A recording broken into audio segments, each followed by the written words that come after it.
예배되어지게 도와주옵소서. 또 예배하는 자들을 기억하시고 또 예배하는 자들을 기억하시고 인도하시고 축복하시는 아버지의 은혜의 풍성함이 우리 가운데 임재할 수 있도록 하나님 은혜 내려 주옵소서. 주의 성령께서 시간 교통하여 주시고 운행해 주실 것을 믿사옵고 걸어가신 예수님의 이름으로 기도하옵나이다. 아멘. 하나님 말씀 보시겠습니다. 창세기 1장 27절과 28절 보시겠습니다. 창세기 1장 27절 그리고 28절 말씀을 보시도록 하겠습니다. 찾으셨습니까? 우리 같이 한 목소리로 같이 봉독하겠습니다.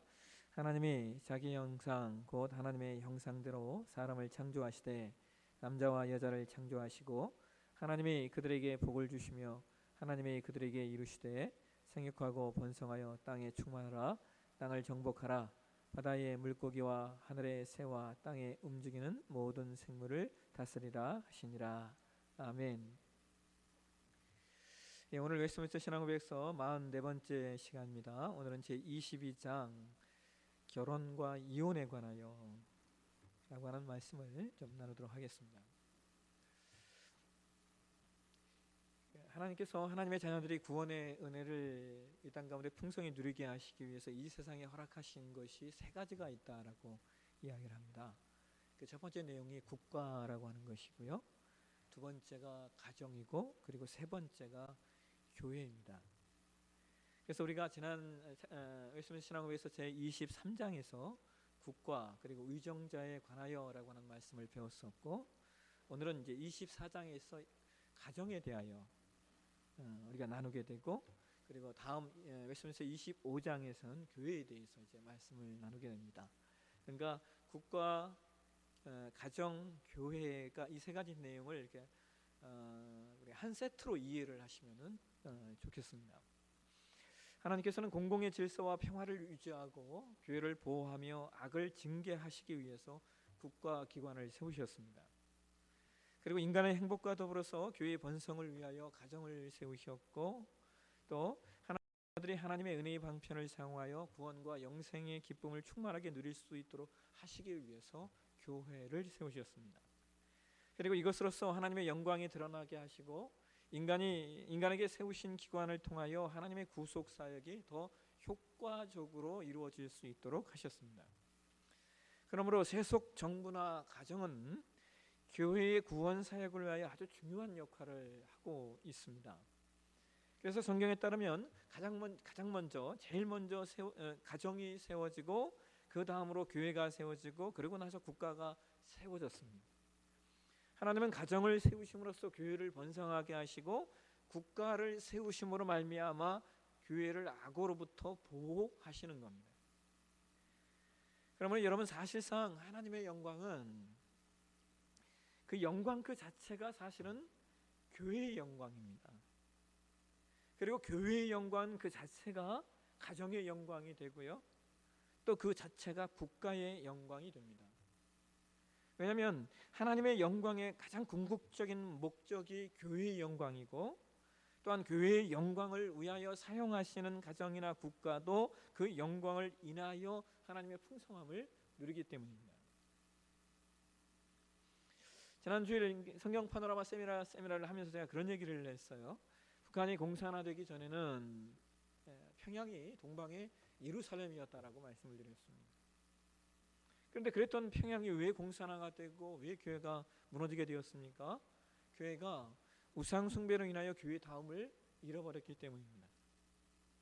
교회가 교회 다움을 잃어버리니까 어떤 문제가 생기는 거예요? 네? 국가가 달라지는 겁니다. 교회가 교회 다음을 잃어버리니까 국가만 변질되는 것이 아니라 개인의 행복, 가정의 행복도 사라지는 것을 우리가 북한이라고 하는 땅을 통하여 보게 됩니다. 여러분 제가 전에도 한번 그런 얘기를 했어요.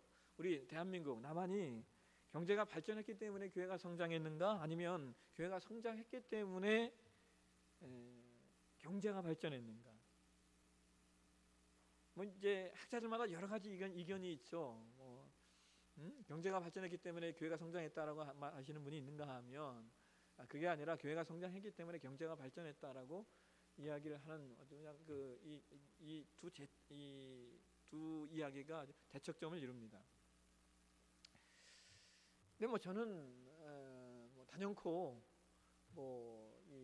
저는 교회주의자니까 단연코 후자라고 생각을 하죠. 근데 여러분 우리가 인간적으로 생각해봐도요, 우리나라가 이 경제가 발전할 만한 아무런 조건이 없습니다. 사람들은 그런 얘기하죠. 옛날에 군사 독재 시대에 어쨌든 그 양반이 경제를 잘해서 경제가 발전됐다라고 하는 이야기를 간혹 하잖아요. 근데 여러분 세계 그 어떤 나라도요, 군사 독재를 한 나라들이 경제가 발전한 나라가 없습니다. 한번 세계를 한번 찾아보십시오. 군사 정부가 등극해서 경제가 발전한 나라들이 있는지요? 없습니다. 오히려 경제가 무너졌습니다. 그러니까 여러분 우리가 이제 다음 25강에서 교회에 대해서 살펴보실 텐데요. 아까 제가 그랬죠. 이 가정, 교회, 국가라고 하는 것이 우리가 한 세트로 좀 이해를 하셔야 될 필요성이 있다고요. 그래서 우리가 이거 하나만큼은 좀 놓치지 않으셔야 돼요. 교회의 영광이 하나님의 영광입니다. 그게 하나님의 목적이니까요. 교회의 영광이 우리의 영광이 또한 교회의 영광이 우리의 영광이 됩니다. 자, 그런 면에서 참 아쉽고 아이러니한 게 이런 게 있어요. 어쨌든 우리 이전의 세대들은 교회의 영광을 위해서 신앙을 살아왔는데 아이러니하게도 그래서 우리가 지금 잘 살게 되었잖아요. 근데 이제는 교회의 영광이 사라지는 시대가 되었다라고 하는 거예요. 그러니까 우리가 이 부분을 좀 심각하게 함께 고민하면서 우리가 지금 회복하고 우리가 다시 세워야 될 것이 무엇인가를 우리가 놓치지 않아야 됩니다. 지금 우리가 몸부림치고 지금 우리가 고민해야 될 것은요, 점점 사그라져가는, 점점 잃어버리고 있는 교회의 영광을 어떻게 우리가 회복할 것인가.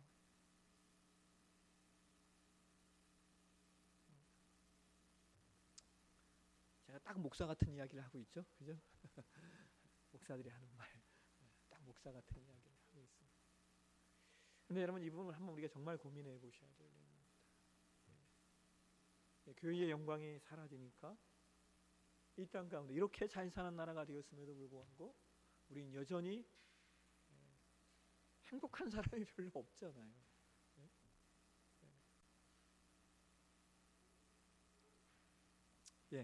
일항을 한번 보시겠습니다. 일항 같이 한번 읽도록 하겠습니다. 시작. 결혼은 한 남자와 한 여자 사이에 이루어져야 한다. 한 남자가 한 명 이상 아내를 두는 것은 불법이며 또한 한 여자로서 한 명 이상 남편을 두는 것도 마찬가지이다. 여러분 아까 우리가 봉독한 창세기 1장 27절에 성경이 인간이 어떻게 창조되었다라고 이야기합니까? 하나님께서 사람을 하나님의 이미지, 하나님의 형상, 하나님의 이미지가 하나님의 형상이에요. 하나님의 형상으로 한 남자와 한 여자를 만드셨다라고 말씀하고 계셔요. 그리고 그 한 남자와 한 여자가 창세기 2장 24절에서 말하는 것처럼 그들이 합하여 한 몸을 이룰지로다라고 말씀하고 계십니다. 여러분 이것은 한 남자와 한 여자가 짝이 되어 한 몸을 이룸으로 말미암아 비로소 뭐가 되는 거예요? 비로소 사람이 되는 겁니다. 그러니까 이둘이 하나가 될 때만이 비로소 사람이 되는 거예요. 그러니까 이 남자 여자 객체가 있을 때 우리는 그걸 사람이라고 말하지만 성경이 우리 가운데 이 말씀하고 있는 것은 남녀가 하나가 되었을 때 비로소 사람이 되는 겁니다. 우리가 1항에서 두 가지 내용을 생각하셔야 돼요. 하나는 반드시 결혼은 남자와 여자 사이에 이루어져야 한다라고 하는 겁니다. 이것은 인간사의 절대적인 가치입니다. 왜냐하면 그것이 아니면 창세기 1장 28절에 하나님이 주신 복인 생육하고 번성하는 복을 누리지 못하기 때문입니다. 하나님께서 남자와 여자로만 하나 되어 생육하고 번성하는 복을 주셨기 때문이죠. 이 말은 그게 아니면 안 된다라는 말입니다. 근데 여러분 놀라운 사실이 뭔지 아세요? 지금 우리가 보고 있는 웨스트민스터 신앙고백서가 만들어질 때만 해도요, 사실 이 웨스트민스터 신앙고백서 24장은 뭐 그렇게 중요한 말씀은 아니었어요. 근데 지금은요, 이 말씀이 얼마나 중요한 내용이 되었는지요. 왜요? 절대적 가치들이 훼손되는 시대가 되었기 때문입니다. 남자가 남자와 결혼할 수 있고 여자와 여자가 결혼할 수 있다고 말하는 시대가 되었기 때문에 어쩌면 이 우리 신앙의 오래된 선배들이 예견이나 했듯이 이 말씀이 중요한 말씀으로 자리를 잡게 된 거예요.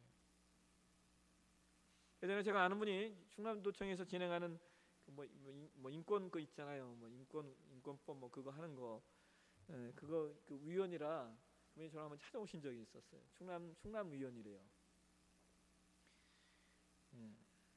지금 정부는 그걸 막 통과시켜야 되잖아요. 근데 자기가 기독교인인데 이게 맞는지 안 맞는지 좀 고민돼서 찾아왔다는 거예요. 그래서 제가 인권법은 대단히 중요하다라고 말씀을 드렸어요. 그런데 근데 또 하나의 문제가 뭐냐? 인권법이라고 하는 이름으로 말하면 또 다른 사람의 인권을 침해하는 문제는 우리가 좀 또 반면에 또 조심해야 될 내용이다라고 이야기를 했어요. 그러면서 자연스럽게 동성애 문제가 나왔겠죠. 제가 그런 얘기를 했습니다.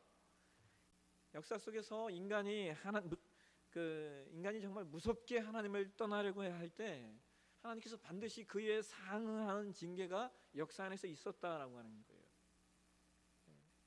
그러면 제가 예를 들었던 게 1차 대전과 2차 대전이에요. 우리는 1차 대전 하면 그냥 제국주의, 2차 대전은 경제 문제 뭐 이런 얘기 하잖아요. 예? 근데 여러분 그 1차 대전과 2차 대전의 그 역사를 우리가 살펴보면요, 그때 유럽에서 가장 많이 일어났던 사상과 운동이 뭐였는 줄 아십니까? 신학적 자유주의 운동이었습니다. 1차 대전과 2차 대전 그 사이에 유럽의 신학이 초토화됐다고요. 뭘로? 자유주의로요. 성경 비평학이 나오면서 성경 하나님 말씀 아니야. 근데 바로 그 사이에 1차 대전과 2차 대전이 터졌어요. 물론 제가 이런 얘기를 하면 여러분 이런 얘기 하시는 분들이 있을 거예요. 뭐 최근에도 우리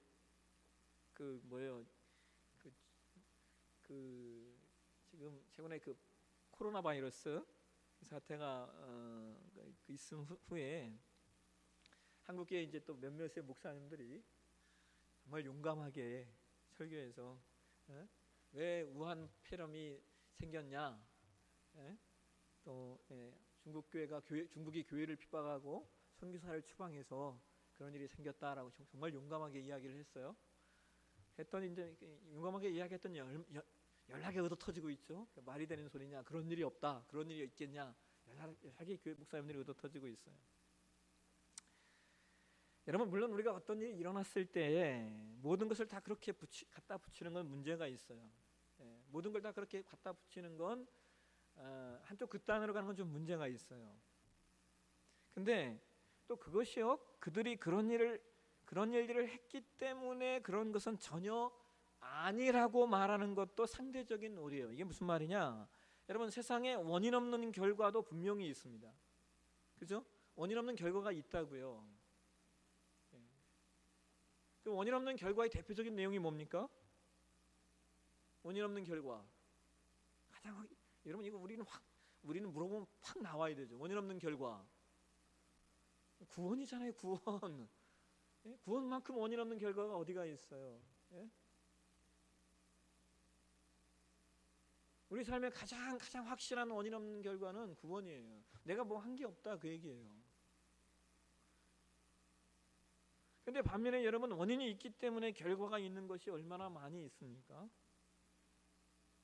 어떤 면에서 이 세상의 원리는요, 이 원리, 원인이 있기 때문에 결과가 있다라고 하는 원리가 더 많이 있는지도 몰라요. 왜냐하면 하나님이 세상을 이끌어 가시는 한 방법으로 그 내용을, 원인이 있어야 결과가 있다라고 하는 내용으로, 그것이 하나님이 세상을 이끌어 가시는 한 방법으로 사용하시는 거예요. 대표적인 내용이 갈라디아서 6장 7절 말씀이죠.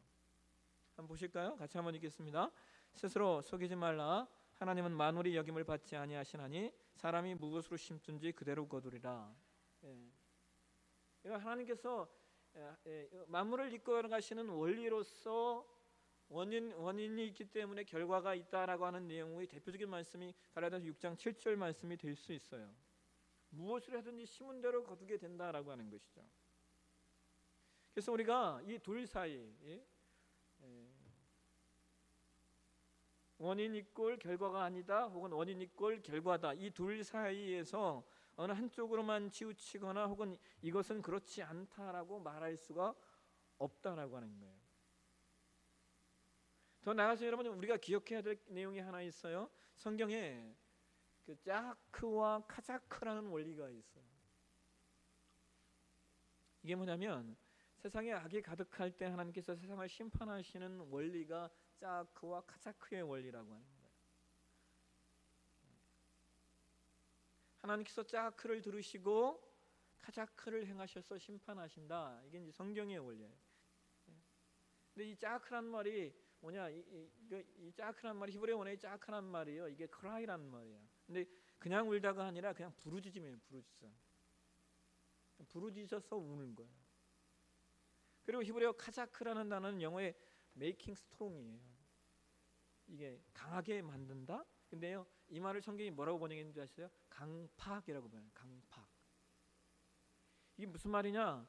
여러분, 이스라엘 백성들이 출애굽을 할 때 이 두 단어가 등장을 합니다. 하나님께서 모세를 부르실 때 출애굽기 3장 7절 말씀하시죠? 보실까요? 같이 한번 읽겠습니다. 여호와께서 이르시되 내가 애굽에 있는 내 백성의 고통을 분명히 보고 그들의 감독자로 말미암아 부르짖음을 듣고 그 근심을 알고. 출애굽기 3장 7절에 이 부르짖음이라는 단어가 이게 히브리 원어의 짜크예요.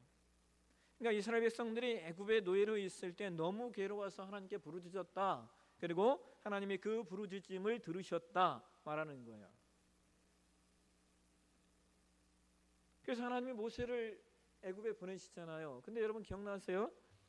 모세가 그 애굽에 들어갔을 때 바로 왕이 이스라엘 백성들을 금방 풀어줍니까? 아니죠. 재앙이 임한다고요. 근데 더 놀라운 게 뭐냐면요, 하나님이 재앙 내리시고 그때마다 나오는 단어가 뭐예요? 예? 바로의 마음이 강팍해졌다라는 말이에요. 출애굽기 4장부터 14장까지요, 바로의 마음이 강팍해졌다라는 말씀이 14번이나 등장을 해요. 더 놀라운 게 뭔지 아세요? 바로가 스스로 강팍해진 게 아니에요. 하나님이 그의 마음을 강팍하게 만드셨다라고 성경이 말한다고요. 여러분, 왜 하나님이 바로의 마음을 강팍하게 만드십니까? 예?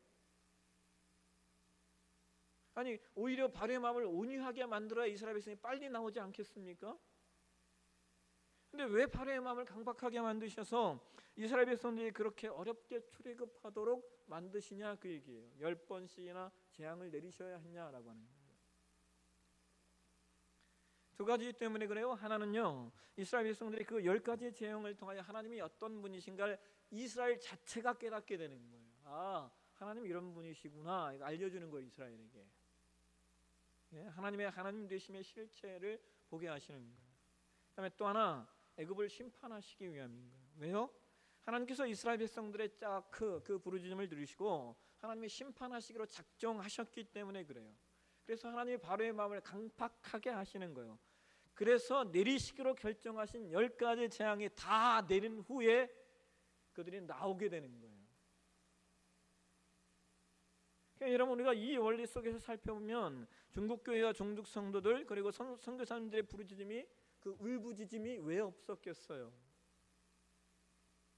제가 중국으로 자주 가던 그 강의, 그 선교사님이 이분이 이제 그 중국에서 추방을 당하셨어요. 그러고 나서 이제 터키로 선교사로 나가신다고 전화가 한번 오셨더라고요. 근데 전화 통화하는데 그분이 저한테 뭐라고 하냐면요, 사실은 한국에 들어온 지 꽤 됐대요. 근데 이제 겨우 회복이 됐대요. 자기 청춘을 중국에 다 바쳤는데 어느 날 정말 뭐 하나 건지는 것 없이 다 놓고 그냥 나와야 되는. 예? 그게 막 견딜 수 없더래요. 내 젊음을 거기다 다 바치고 중국을 왜 헌신했는데 왜 중국은 나한테 이렇게 대접하냐는 거예요. 몇 달을 아무것도 못했대요.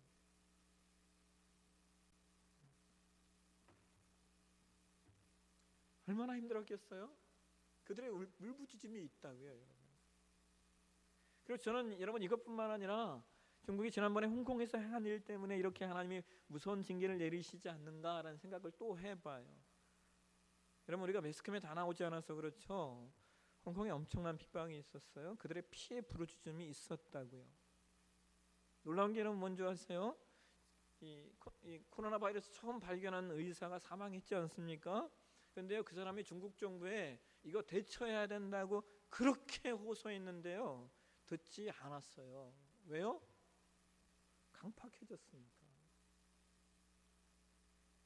그러니까 여러분 제가 지금 무슨 말을 하려고 이런 얘기를 하냐?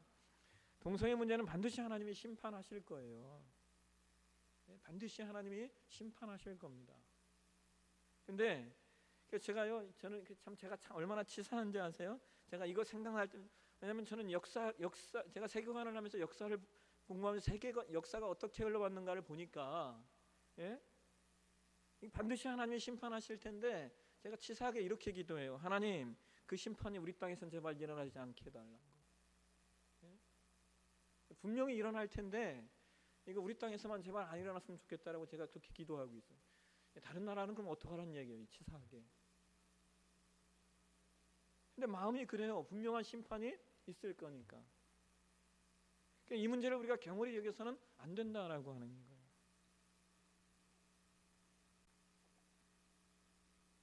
그다음 1항에서 우리가 하나 더 살펴보셔야 될 내용이, 여러분 역사 속에서 있었던 일부 다처제는 인간이 부패한 타락의 결과이지 창조의 질서 속에 속한 것은 분명히 아니었다고 하는 거예요.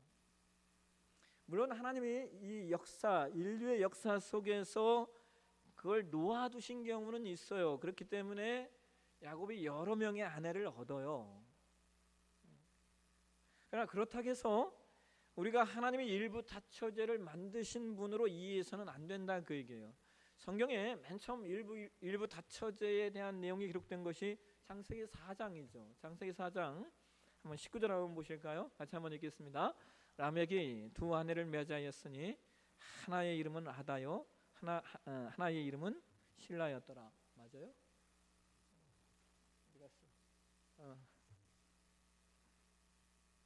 예. 기록이 안 됐나 봐요. 창세기 4장 19절에 성경이 그렇게 얘기해요. 라멕이 두 아내를 맞았대요. 하나의 이름은 아다고 하나의 이름은 실라네요. 근데 여러분, 라멕이 누구의 후손입니까? 라멕이 가인의 후손이에요. 가인이 동생 아벨을 죽임으로 아담의 계보에서 떨어지는 상황을 성경이 이렇게 표현하고 있어요. 4장 16절 보실까요? 한번 같이 한번 읽겠습니다. 가인이 여호와 앞을 떠나서 에덴도 쪽 놋 땅에 거주하더니. 여러분 재밌는 게요, 이 놋이라고 하는 지명이요, 뜻이 뭔지 아세요? 유리하다예요. 유리하다. 이 말은 그들이 하나님을 떠났다, 그 말입니다. 그러니까 하나님을 떠난 인간의 삶에서 시작된 것이 뭐냐? 사실상 일부 다처제라고 하는 거예요. 그래서 하나님의 신명기 17장 17절을 통해 이런 말씀을 하시죠. 아내를 많이 두어서 그 마음이 현혹되지 않게 하라, 이렇게 말씀하시는 거예요. 그러니까 일부 다처제의 원리, 성경에도 기록이 되었지만 그건 원래 하나님의 원리는 아니었다.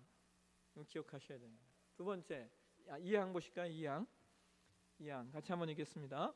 결혼은 남자와 여자가 서로 돕기 위한 것과 합법적인 후손을 통한 인류의 번성에 따라 교회에서는 경건한 자손을 통한 교회의 증가와 부정한 문란을 막기 위해 제정되었다. 자, 2항은 이제 결혼에 관한 건데요. 하나님께서 결혼을 제정하신 이유에 관한 이야기를 하고 있어요. 크게 우리가 하나님께서 결혼을 제정하신 이유를 크게 네 가지로 우리가 확인을 할 수 있어요. 첫 번째는 이런 거예요. 하나님이 결혼하신 이유는 부부간에 서로 사랑을 나눔으로써 성적인 즐거움과 행복을 누리게 하시기 위함이에요. 하나님께서 아담에게 하와를 주실 때 아담이 혼자 사는 것을 좋지 않게 여기셨어요. 그래서 하나님이 하와를 만드시고 아담에게 주시면서 이렇게 이야기하죠. 창세기 2장 24절입니다. 같이 읽을까요? 이러므로 남자가 부모를 떠나 그의 아내와 합하여 둘이 한 몸을 이룰지로다. 여기서 여러분 한 몸이라고 하는 이 표현은 정신적인 것만 이야기하는 것이 아니라 육체적인 관계를 포함하고 있는 겁니다. 성경은 부부가 어떻게 한 몸을 이루며 살 것인가, 잠언 5장 18절에 이런 얘기를 하고 있죠. 같이 한번 읽겠습니다. 내 셈으로 복되게 하라. 내가 젊어서 취한 아내를 즐거워하라. 여러분 여기 이 잠언 5장 18절에 즐거워하라 이 단어가요, 영어 성경은 rejoice라는 단어를 써요. 그래서 우리는 그냥 기뻐하라, 즐거워하라라고 번역을 하는데요. 재미있는 것이 이 잠언 5장 18절의 원문은 rejoice라고 하는 표현보다 enjoy라고 하는 단어가 훨씬 더 가까워요. 사실은 enjoy라는 단어로 번역을 해야 하는데 아마 성경이 점잖게 번역하느라고 rejoice라고 하는 단어로 번역을 한 것 같아요. 이게 무슨 말이냐? 그러니까 젊어서 취한 네 아내를 enjoy하라는 거예요. 내 아내를 즐겨라, 내 아내를 맛보아라, 내 아내를 통하여 부부간의 성적 향락을 느껴라. 그래서 하나님은 결혼 생활을 통하여 인간의 본성적 욕구인 성적 욕구를 부부를 통하여 즐길 것에 관해서 말씀하고 계시다, 그 얘기입니다.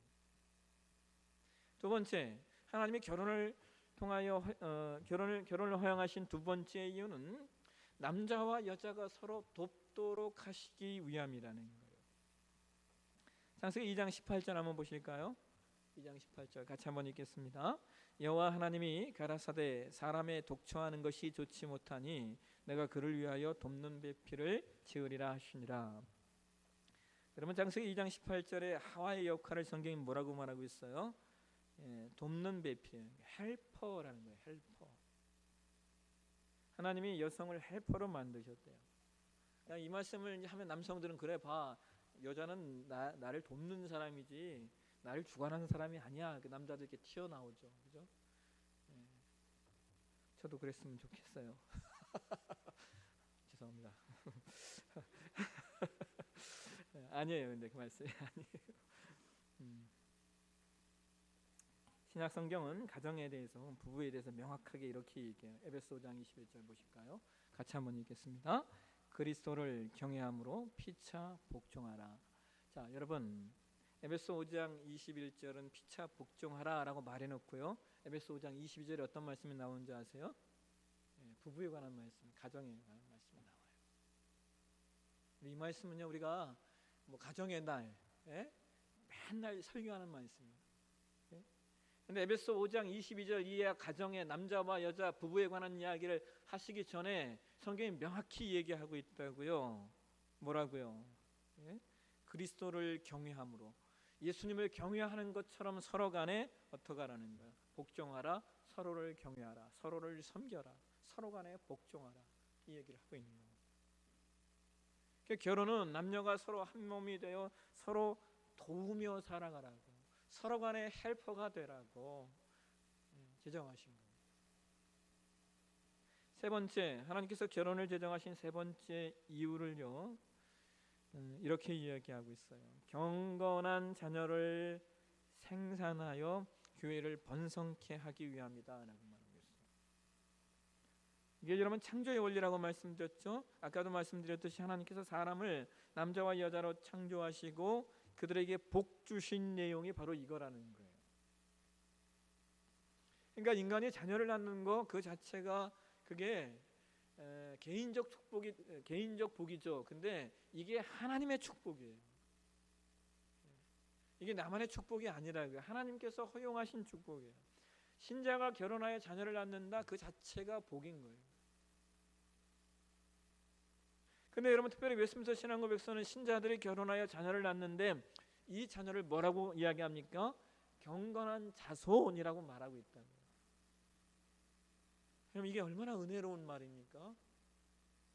내가 낳은 내가 자녀를 낳은 것 같은데 이 자녀가 하나님의 복이었고, 이게 내 자녀들 같은데 그게 아니라는 거예요. 경건한 자손, 하나님께로부터 온 경건한 자손이라는 거예요. 경건한 자손.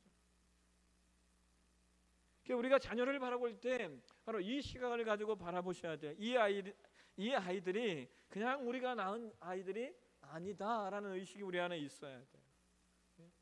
이 마음을 갖고 나의 자녀를 바라보셔야 되고, 이 마음을 갖고 우리 교회 학교 아이들을 바라보셔야 돼요. 너희는 경건한 자손이야. 너희들은 하나님이 허락하신 경건한 자손이야 라는 의식이 우리 안에 있을 때 아이들이 존귀해지는 겁니다. 네 번째, 하나님께서 결혼을 제정하신 네 번째 이유는요, 합법적인 결혼 생활을 만족하게 누림으로 성적 부정을 막기 위함이시다라고 이야기하고 있습니다. 부부간의 성적 관계는 하나님이 명하신 바 적절하게 조절되고 유지되어야 됩니다. 그래서 고린도전서 7장으로 가시면 성경이 이런 얘기를 하고 있어요. 고린도전서 7장 3절 말씀 한번 보실까요? 고린도전서 7장 3절 같이 한번 읽겠습니다. 남편은 그 아내에 대한 의무를 다하고 아내도 그 남편에게 그렇게 할지라. 자, 여러분 여기 고린도전서 7장 3절이 말하는 이 의무가 무엇일까요? 이어지는 말씀을 보면 문맥 속에서 이어지는 말씀이에요. 4절을 보시죠. 4절 같이 읽겠습니다. 아내는 자기 몸을 주장하지 못하고 오직 그 남편이 하며 남편도 그와 같이 자기 몸을 주장하지 못하고 오직 그 아내가 하나니. 이 말씀은 서로의 몸에 대한 이야기예요. 몸. 남편의 몸은 아내의 몸이라는 것이고 아내의 몸은 남편의 것이라는 거예요. 그렇게 하는 것이 남편으로서 그리고 아내로서의 의무라고 말합니다. 우리가 이러한 의무를 서로 간에 다할 때 성적 부정이 일어나지 않는다라고 하는 거예요. 그래서 서로 간의 성적 부정을 방지하기 위해 부부들은 서로 간에 최선을 다하셔야 돼요. 그런 면에 있어서 여러분 이 의무를 다하지 않았을 때, 이 의무를 다하지 않았을 때 생기는 문제들은 동시에 서로 간의 책임이 있을 수 있어요. 이것이 하나님께서 우리를 부부로 결혼으로 허락하신 내용들입니다. 말씀을 맺겠습니다. 하나님께서 우리에게 결혼을 허락하신 이유는 그 자체가 창조의 원리이고 그것이 하나님의 영광이 되기 위한 거예요. 그러면서 우리의 결혼은 그 무엇보다도 존귀하고 누구도 결혼 그 자체를 경홀히 여겨서는 안 됩니다. 한 몸 되어 서로 돕고 서로 지키고 무엇보다 한 몸으로 허락하신 경건한 후손들 잘 양육하는 저와 여러분의 신앙이 되어주시길 주의 이름으로 축원합니다. 기도하겠습니다. 하나님, 오늘은 가정에 대해서 결혼에 관하여 말씀을 살펴보았습니다. 하나님께서 창조의 원리로 우리 가운데 허락하신 것들 놓치지 않게 도와주시고, 하나님의 허락하신 창조의 원리 소중히 여기고 또 허락하신 것들 잘 지키고 서로 간에 보호하고, 또 하나님이 우리에게 허락하신 경건한 후손들 정말 믿음으로 경건하게 키워갈 수 있는 우리에게 도와주옵소서. 거룩하신 예수님의 이름으로 기도하옵나이다. 아멘.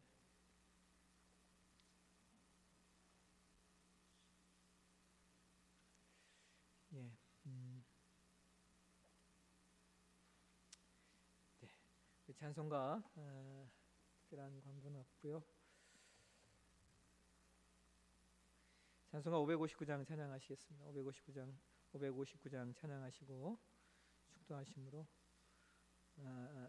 주님 가르친 기도로 오늘 예배를 마치도록 하겠습니다.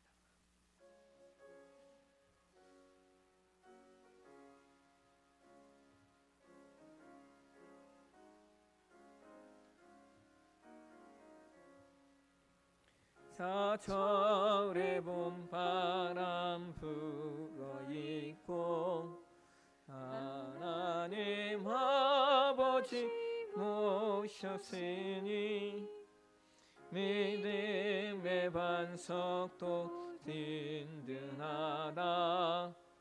우리 집 즐거운 동산이라. 고마워라 임마누엘,